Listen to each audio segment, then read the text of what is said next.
C'est pas par hasard sur ce qu'on critique. Dites amen. On y est bien l'obité. Cette personne n'a jamais voulu qu'il y ait Azalandoki. À Botamane dans l'hypothèse, il y a Bandoki. Mais il n'a jamais demandé à être un sorcier. Mais c'est tout ça dans le plan de Dieu.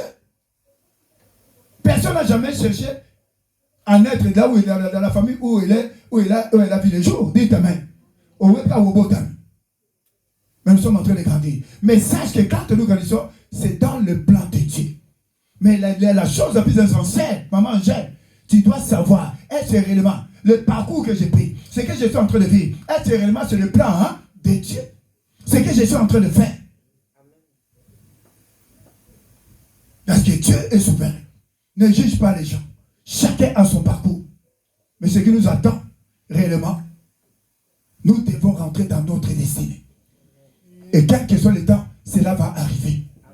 Personne ne pourra t'empêcher. Alléluia. Il y a un exemple dans la Bible d'une personne.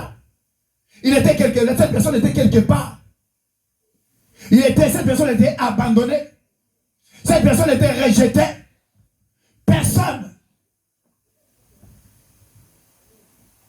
Mais un jour, Dieu est venu le chercher. Parce que ce que nous sommes, ce que nous devons arriver, c'est un jour que tu ne veux pas, Dieu viendra te chercher.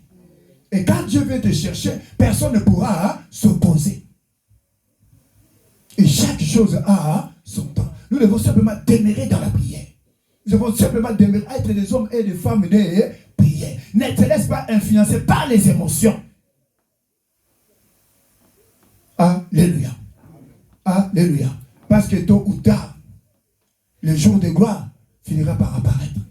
Accepte la souffrance, accepte les épreuves, accepte que va ton malheur, accepte que va rejeter, accepte la souffrance, mais tôt ou tard, tu rentreras dans ta gloire. Ta destinée finira par s'accomplir. Alors, nous allons lire rapidement un passage dans la Bible. Il y a un passage que nous connaissons tous. On va lire rapidement, on n'a pas beaucoup de temps. Dans Marc chapitre 11, je vais lire rapidement. C'est un passage que nous connaissons. Marc chapitre 11, l'évangile de Marc. La Bible nous dit, c'est à partir du verset 1er. Lorsqu'ils approchèrent de Jérusalem et qu'ils furent près de Bethphagée et de Béthanie, vers la montagne des Oliviers, Jésus envoya deux de ses disciples en leur disant, allez au village qui est devant vous. Dès que vous y serez entrés, vous trouverez un ânon attaché sur lequel aucun homme ne s'est encore assis. Détachez-les et amenez-les. Si quelqu'un vous dit, pourquoi faites-vous cela? Répondez, le Seigneur en a besoin. Et à l'instant, il le laissera venir ici. Les disciples étant allés, trouvèrent l'ânon attaché dehors, près d'une porte, au contour du chemin. Et ils le détachaient. Quelques-uns de ceux qui étaient là leur dirent, que faites-vous? Pourquoi détachez-vous cet ânon? Il répondit comme Jésus l'avait dit, et on le laissa aller. Ils amenèrent à Jésus l'ânon sur lequel ils jetèrent leurs vêtements, et Jésus s'assit dessus. Beaucoup de gens étendirent leurs vêtements sur le chemin, et d'autres des branches qu'ils coupèrent dans les champs. Ceux qui précédaient et ceux qui suivaient Jésus criaient,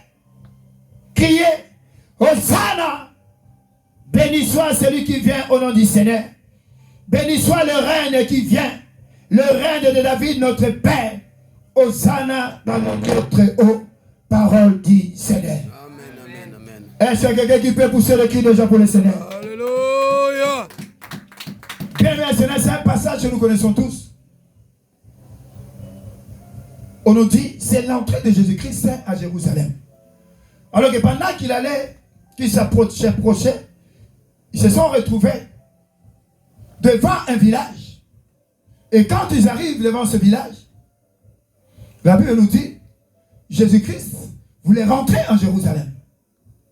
Mais ils arrivent quelque part, ils avaient besoin d'un anneau pour monter dessus et rentrer à Jérusalem. Alors que pendant qu'ils étaient là, il dit non, il envoie tête de ses disciples.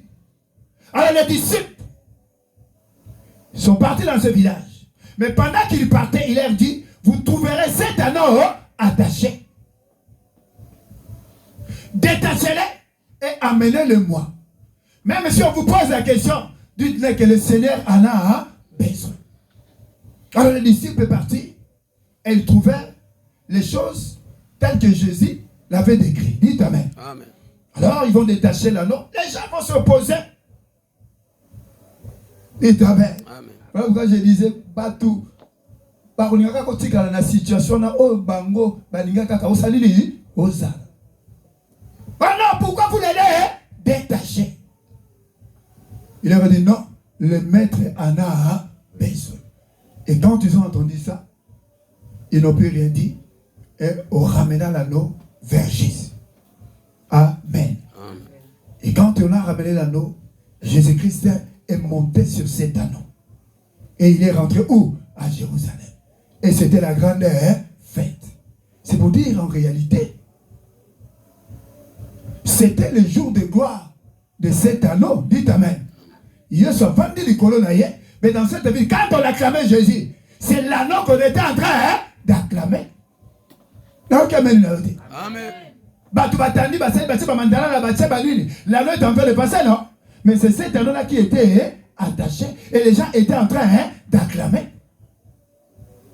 Et qu'est-ce que cela veut dire? Bien aimé le Seigneur, c'est ce que nous aussi nous sommes en train de vivre. Tel que nous sommes là, nous tous nous sommes cet anneau qui est attaché. Un jour on était attaché quelque part, mais un jour, ce que Dieu avait prévu finira par s'accomplir. On n'a pas beaucoup de temps. Cet anneau bien missionnaire, c'est aussi un exemple pour nous. C'est comme nous, en grandissant, comme j'avais donné le témoignage, j'aurais plus le temps de répondre le témoignage au début. Mais comme je le disais, nous qui vivons ici à Paris, révérend Ike Baal, David, dites Amen.